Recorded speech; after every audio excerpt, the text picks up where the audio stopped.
विदेश से एक अनूप नाम का लड़का सऊदी अरब जाता है। वहाँ पर जाकर उसको एक ख्याल आता है, उसके दिमाग में एक बात आती है कि क्यों ना एक प्रयोग किया जाए, एक्सपेरिमेंट किया जाए। तो उसके पास एक हीरे की अंगूठी और एक लॉकेट था सोने का, जिसकी कीमत करीब 10 से 12 लाख रुपए थी। उसके पास जो हीरे की अंगूठी थी और एक लॉकेट था सोने का, वो निकालता है और निकाल करके वह एक बड़े चौराहे पर रख देता है और वह कहीं पर छिप जाता है और वो देखने लगता है कि कौन यहाँ पर उठाएगा। तो वहाँ से लोग जा रहे थे, आ रहे थे और सबकी नज़र तो पड़ रही थी उस पर, लेकिन कोई उठा नहीं रहा था। तो आज मैं आप लोगों के साथ ये शेयर करने वाला हूँ कि वहाँ पर किस लिए लोग नहीं उठा रहे थे। इंडिया में जो रूल है वो अलग है, विदेश में रूल अलग है, बाकी अदर कंट्री में रूल अलग हैं। वहाँ की एक ख़ास बात है कि अगर कोई आप गलत काम करते हो, अगर आपको सज़ा दी जाएगी तो वहाँ पर आपके सर को सीधा कलम कर दिया जाएगा। एक बड़े चौराहे पर बिठाया जाएगा, वहाँ पर आपका सर कलम कर दिया जाएगा। तो उस अनूप नाम के लड़के ने क्या किया कि वीडियो को रिकॉर्ड किया। रिकॉर्ड करके वह क्या करता है कि सोशल मीडिया पर अपलोड कर देता है। नमस्कार दोस्तों, मेरा नाम है अनूप चौरसिया और आप सभी का स्वागत है फिर से हमारी आज की इस नई कहानी में। तो आज की कहानी आप लोग सुनिएगा। तो सऊदी अरब में क्या होता है कि वहाँ पर एक लेटर लिखा जाता है सरकार की तरफ से। जब वहाँ पर लेटर लिखा जाता है, उस लेटर को भेजा जाता है विदेश मंत्रालय के लिए। जब विदेश मंत्रालय मतलब कि दिल्ली आता है, तो दिल्ली से वह लेटर पहुँचता है, वह उत्तर प्रदेश के जिला अधिकारी एसएसपी मतलब मेरठ, वो भेज दिया जाता है लेटर। तो जब लेटर यहाँ पर आ जाता है तो इस लेटर को भेजा जाता है वहाँ के नज़दीकी थाने। और मुराली में एक जो थाने के मतलब अधिकारी थे, उनका नाम था सौम्या। तो सौम्या ऐसे ही बैठी थी और वहाँ पर बहुत सारे कागजात देख रही थी। तो उनकी नज़र एक लेटर पर पड़ती है और उस लेटर को उठा के जब देखती हैं तो वो क्या करती हैं कि रछौता गांव पड़ता है एक, तो उसी रछौता गांव में उस लेटर को भेज दिया जाता है। तो उस लेटर को जब रछौता गांव में भेजा जाता है तो पुलिस वहां पर जाती है और वहां पर लोगों से पूछती है कि क्या यहाँ पर जुवैद नाम का कोई व्यक्ति रहता है। तो लोग कहते हैं हाँ, जुवैद नाम का व्यक्ति रहता है। तो उससे पूछताछ की जाती है कि आपके बेटे का नाम क्या जैद है। तो वह जुवैद नाम का जो व्यक्ति था वो कहता है कि हाँ, मेरे बेटे का नाम जैद है। तो वो पुलिस वाले पूछते हैं कि आपका बेटा जो जैद है वह क्या दुबई में रहता है।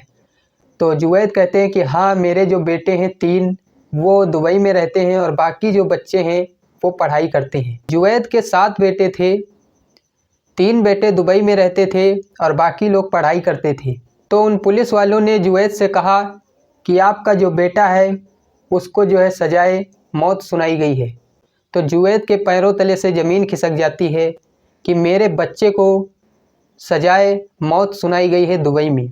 तो वो पुलिस वाले कहते हैं कि सऊदी अरब की जो सरकार है उसने आपसे अपील करने के लिए कहा है कि एक बार मौका मिल रहा है, अगर आप अपील करते हो तो कर दीजिए। तो जुवैद का जो बेटा था वह सऊदी अरब में ड्राइविंग का काम करता था, बाकी जो बच्चे थे वो पढ़ाई कर रहे थे। पुलिस जब जुवैद से पूछती है कि आपका बेटा कब गया था सऊदी अरब, तो जुवैद कहते हैं कि मेरा बेटा 2018 में सऊदी अरब गया था। तो फिर क्या होता है कि बहुत सारी सोशल मीडिया, इन्फ्लुएंसर, मीडिया, सभी लोग मतलब आने लगते हैं। जो रिपोर्टर थे वो सभी लोग आने लगते हैं जुवैद के घर। जब पूरी जानकारी सबको हो जाती है तो उसके बाद में सब लोग आना जाना शुरू कर देते हैं। सऊदी अरब में क्या था कि जैद को बहुत कम पैसे मिलते थे, तो उससे कुछ काम नहीं चल पा रहा था, सैलरी बहुत कम मिल रही थी। तो एक दिन क्या होता है कि मालिक की गाड़ी लेकर के जैद जा रहा था, एक चौराहे पर उसका एक्सीडेंट हो जाता है, गाड़ी टूट जाती है। जब मालिक को पता चलता है तो जैद से कहता है कि आपको ये जो पैसे हैं ये अदा करने पड़ेंगे, गाड़ी के चुकाने पड़ेंगे।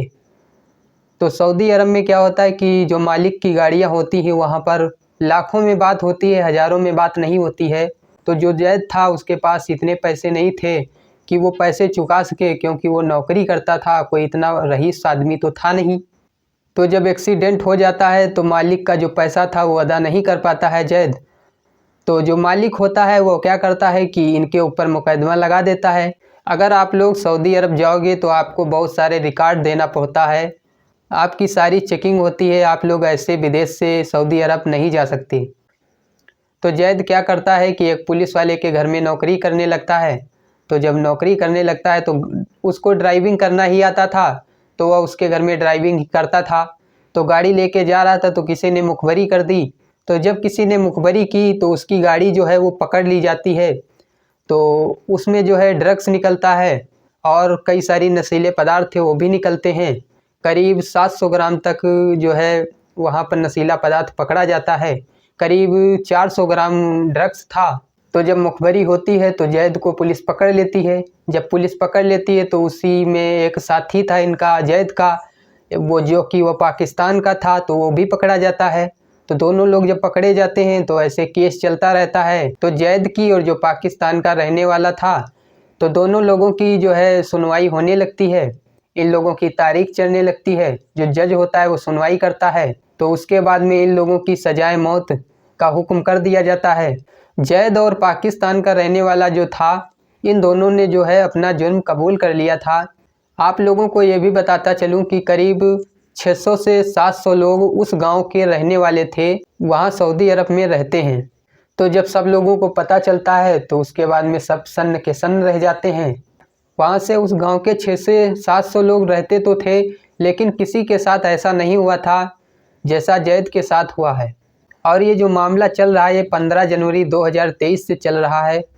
तो वहाँ की जो सरकार होती है वो कहती है कि जो है अगर उनके माता पिता जो भी हैं वो अगर अपील करना चाहते हैं तो कर सकते हैं। जब पुलिस जाती है जुवैद से पूछती है तो जुवैद कहते हैं हाँ मेरा बेटा जो है वह सऊदी अरब में रहता है।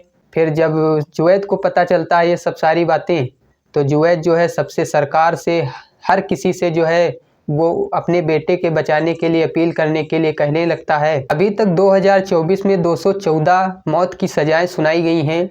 उनमें से 2-3 लोग जो हैं वो भारत के हैं और बाकी विदेश के हैं, कुछ पाकिस्तान के भी हैं। हत्या आरोप, ड्रग्स अगर आपके पास पकड़ा जाता है तो सऊदी अरब का कानून बड़ा सख्त है। वहाँ पर बड़े चौराहे पर आपको बिठाएंगे, सबके सामने आपका जो जल्लाद है वो आएगा, सर कलम करके चला जाएगा।